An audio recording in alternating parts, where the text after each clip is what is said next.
Assalamualaikum warahmatullahi wabarakatuh. Perkenalkan, nama saya Ariel Farid Nur Pratama.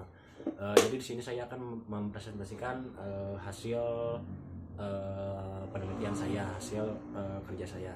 Di sini tuh ada Internet of Behavior atau IOB. IOB itu apa? Nanti bakal kita bahas gitu. Di sini judulnya yaitu judul yang saya ambil, keamanan dan kontrol sederhana pada rumah. Kita langsung masuk aja. Kita kenalan dulu apa itu IOB, apa itu IoT, dan juga apa itu smart home. Jadi semuanya itu terhubung. Dimulai dari IoT dulu. IoT itu adalah jaringan objek fisik yang dihubungkan bersama, yang mengumpulkan dan bertukar informasi dan data melalui internet. Peralatan ini terhubung dan diproses secara mandiri oleh benda-benda ini, dan data ini di cloud tumbuh semakin rumit melalui IoT. Jadi sederhananya, IoT itu adalah konsep di mana beberapa barang atau alat dapat terhubung ke internet seperti lampu, kompor listrik, dan alat elektronik lainnya. Yang kemudian alat tersebut dapat dikontrol di handphone atau di komputer melalui aplikasi atau web dengan menggunakan internet. Kemudian ini juga berhubungan dengan IoT, juga berhubungan dengan IOB atau Internet of Behavior. Jadi bertujuan untuk membahas bagaimana data lebih baik dipahami dan digunakan untuk membangun dan mempromosikan produk-produk baru dari sudut pandang psikologi manusia.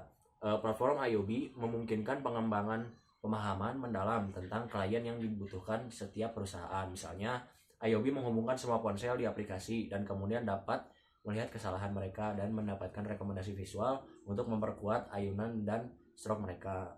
Interkoneksi perangkat menghasilkan banyak titik data baru dan meluas dari Internet of Things. Kemudian yang ketiga ada smart home. Smart home juga smart home itu termasuk ke dalam IOB. Jadi smart home itu termasuk ke dalam Internet of Behavior.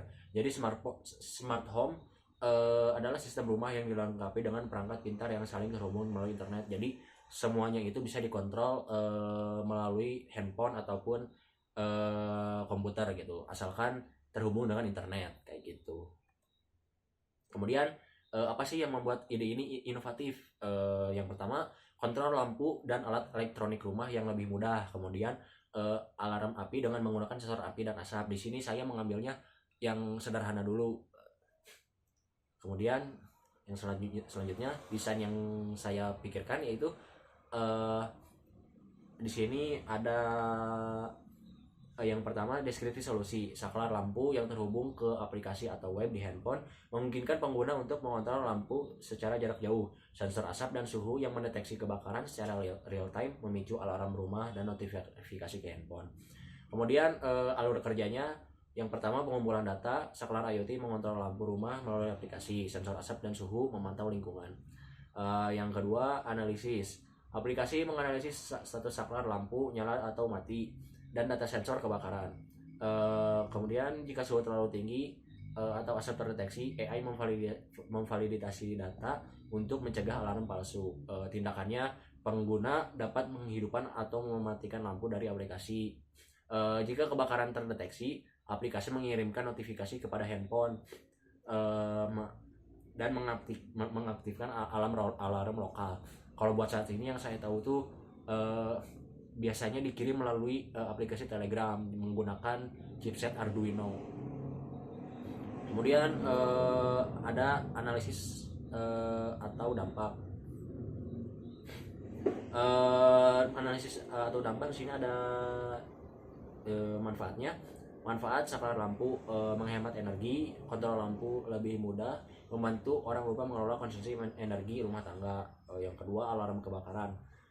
Deteksi dini kebakaran mengurangi risiko kerugian jiwa dan properti, memberi peringatan cepat kepada penghuni bahkan saat sedang di luar rumah.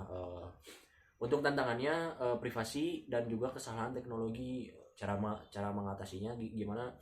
Cara mengatasinya menggunakan enkripsi data untuk privasi pengguna. Kemudian audit berkala sensor dan algoritmanya. Jadi si sensor dan algoritmanya itu harus dicek terus menerus gitu, jadi biar nggak error kayak gitu. Kemudian yang terakhir, diagram alur kerjanya. Diagram alur kerja yang pertama, IoT atau saklar lampunya handphone, kemudian melalui aplikasi. Kemudian di dalam aplikasinya itu ada saklar pintar.